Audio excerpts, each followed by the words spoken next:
On continue la correction des exercices de la série concernant les leçons de la lumière.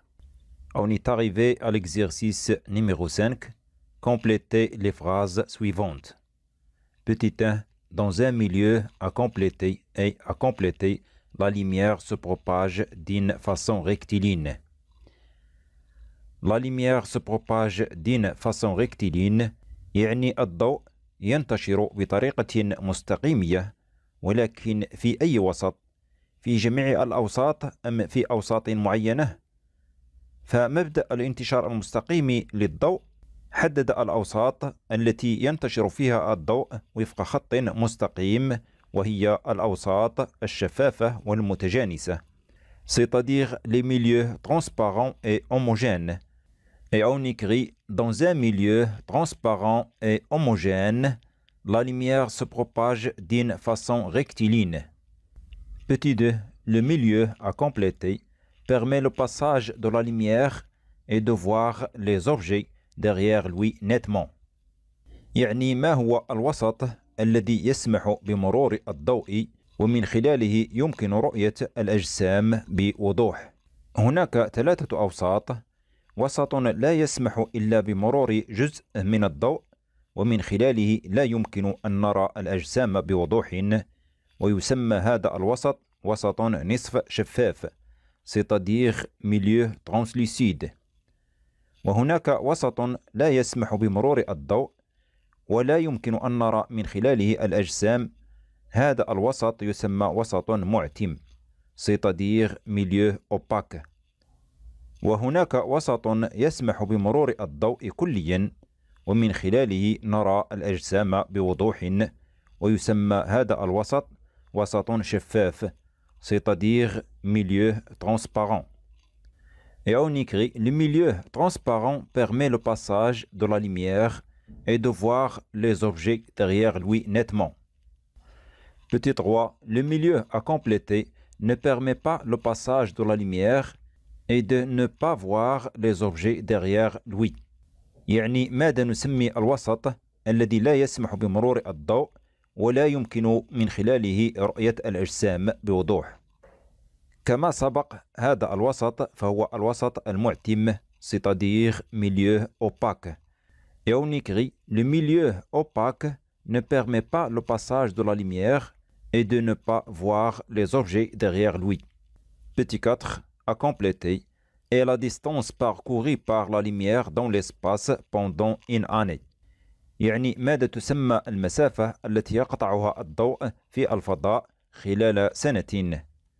هذه المسافة تسمى سنة ضوئية، c'est-à-dire année-lumière.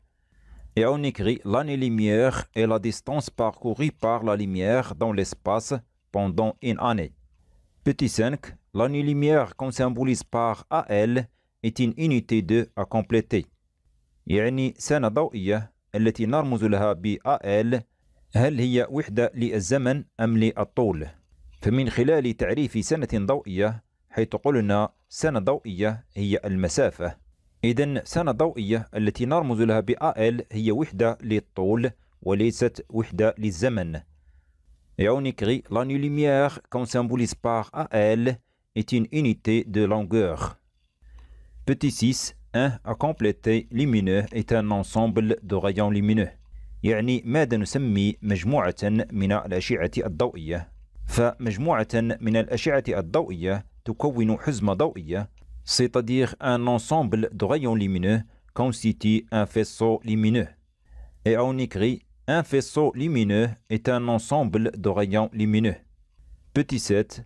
On modélise un rayon lumineux par une à compléter portant une à compléter. يعني بماذا ننمذج شعاع ضوئي؟ ولقد سبق أن قلنا عمليا لا يمكن أن نعزل شعاعا ضوئيا من حزمة ضوئية، ولكن لتبسيط دراسة الضوء نتكلم على شعاع ضوئي. إذن ننمذج شعاعا ضوئيا بنصف مستقيم يحمل سهما يدل على منحى انتشار الضوء. C'est-à-dire on modélise un rayon lumineux par une demi-droite portant une flèche. Petit 8. On modélise un faisceau lumineux par les deux à compléter qui le délimite. يعني بماذا ننمذج حزمة ضوئية؟ ننمذج حزمة ضوئية بالشعاعين المحيطين لها. C'est-à-dire on modélise un faisceau lumineux par les deux rayons qui le délimitent.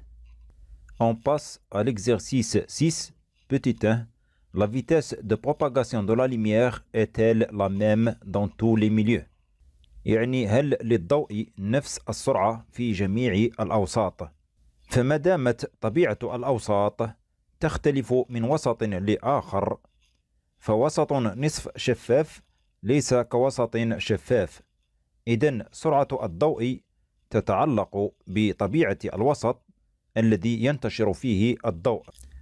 C'est-à-dire la vitesse de la lumière dépend de la nature du milieu dans lequel elle se propage. Petit 2. Donnez la vitesse de la lumière dans l'air. La vitesse de la lumière dans l'air, comme on a vu au cours de la leçon, est 300 000 km par seconde. Et puisque la lumière a une vitesse très grande, on l'a symbolisée par la lettre C, c'est-à-dire la première lettre du mot célérité qui signifie une vitesse très grande. Et on écrit donc C égale 300 000 km par seconde. La question numéro 3. Énoncez le principe de la propagation de la lumière. يعني مبدأ الانتشار المستقيم للضوء. فمبدأ الانتشار المستقيم للضوء يقول ينتشر الضوء في وسط شفاف ومتجانس وفق خط مستقيم أو بطريقة مستقيمية. Et on écrit dans un milieu transparent et homogène, la lumière se propage d'une façon rectiligne. La question numéro 4. Représentez un rayon lumineux. Comme on a dit auparavant, un rayon lumineux est représenté par une demi-droite munie d'une flèche indiquant le sens de propagation de la lumière. Et on dessine donc une demi-droite munie d'une flèche indiquant le sens de propagation de la lumière. La question numéro 5. Donnez et dessinez les trois types de faisceaux lumineux. Comme on a vu à l'exercice précédent, on a distingué trois types de faisceaux lumineux qu'on va résumer dans le tableau suivant. Donc on a un faisceau lumineux convergent, un faisceau lumineux divergent et un faisceau lumineux parallèle. Et pour dessiner, modéliser un faisceau lumineux, on le représente par les deux rayons lumineux qui le délimitent. Pour le faisceau lumineux convergent est un faisceau lumineux dont les rayons lumineux partant des mêmes sources se rapprochent entre eux au cours de la propagation de la lumière. Et on trace les deux rayons lumineux qui délimitent ce type de faisceau lumineux. Pour le faisceau lumineux divergent est un faisceau dont les rayons lumineux partant des mêmes sources s'écartent entre eux au cours de la propagation de la lumière. Et on trace les deux rayons lumineux qui délimitent ce type de faisceau lumineux. Pour le faisceau lumineux parallèle est un faisceau dont les rayons lumineux partant des mêmes sources restent parallèles au cours de la propagation de la lumière. Et on trace les deux rayons lumineux qui délimitent ce type de faisceau lumineux.